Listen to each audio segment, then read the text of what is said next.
All right, so today I'm on doing some more stuff to develop dance practice and to develop some explosiveness to the upper body as well as the lower body. Today I'm starting with something a little unconventional to what most dancers I think would do, which is called an accentuated Bulgarian hop. So I'm basically starting on like a box like so, and I'm aiming to load up the leg in an eccentric portion, and I drop the weight, and then I'm explosively bringing up the knee. And what this allows me to do is basically enhance the amount of elastic capabilities of the tendon on the explosive portion, because I'm loading up the muscle prior, which therefore stores the elastic energy within the tendon and creates a more explosive effect and faster effect. So this is something that doesn't happen in the session, but you are training the tendon to be able to do this when you're doing jumping, sprinting, etc. And so that's what I'm trying to do. It also is going to help with any kind of health for my knees and connective tissues for my knees, because in dance you do get into some difficult positions like this and you're coming out of them, you're bouncing. And so I want to have that ability to explosively jump out of these positions and feel safe and explosive. So this is what I'm starting with. I'll see you in the next little slide and little exercise. Peace out.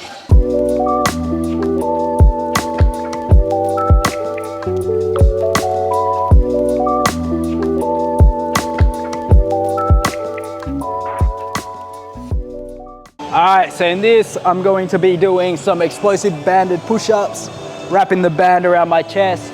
This is gonna help me basically come out of the ground faster as I explosively push off.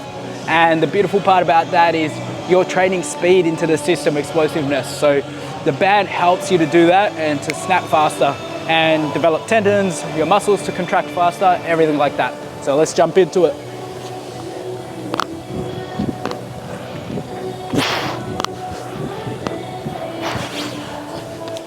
Awesome, 5 reps, super important to keep these low reps because you've got a very short time and window to develop explosiveness and utilize ATP PC system, which is our explosive system. If we go beyond about 9-10 seconds, it starts to deplete and you're training yourself to basically be slower. So super important to understand and know, utilize that with all your explosive work. So after the push-ups, right now I'm resting 2 minutes, I put a timer on. And the reason for that is for your energy system, the explosive energy system to basically replete itself, to come back together and recover, it takes about 12 to 20 times the work and effort that you did.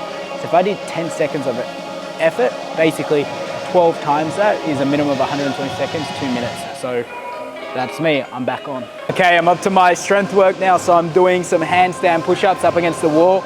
If you've ever done handstand push-ups and the way you do them is kicking up, so your feet are back on the wall and your back is facing the wall, then you are cheating if you want a handstand push-up because of the fact that it's the easier variation. However, it's also not as specific because of the fact that that's not the direction you actually move in when you go into handstand push-up. So it is okay for developing some shoulder strength and getting you into a handstand push-up and getting started, etc. But if you want a handstand push-up and you want to be specific to that, like I want to be specific to that and develop my conditioning, then I'm going to get my chest facing the wall and I'm going to start by walking back up this way. And I'm going to go for 5 reps.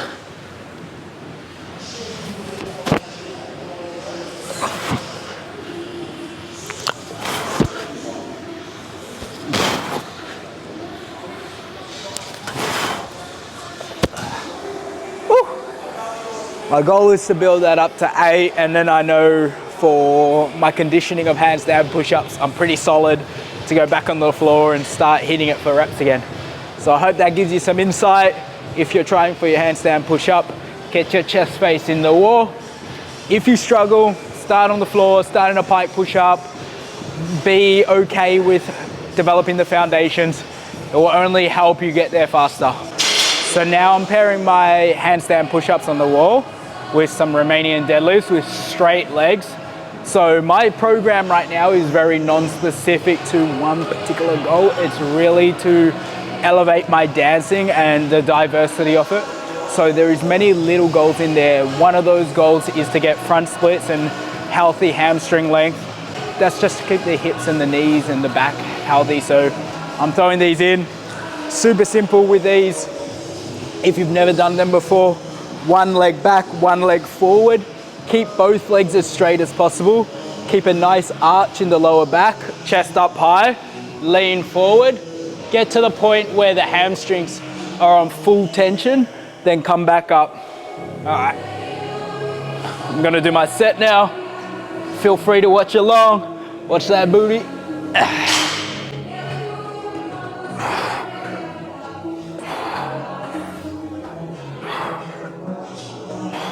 Did a very poor job of keeping that back leg straight. I'll try better. Oh.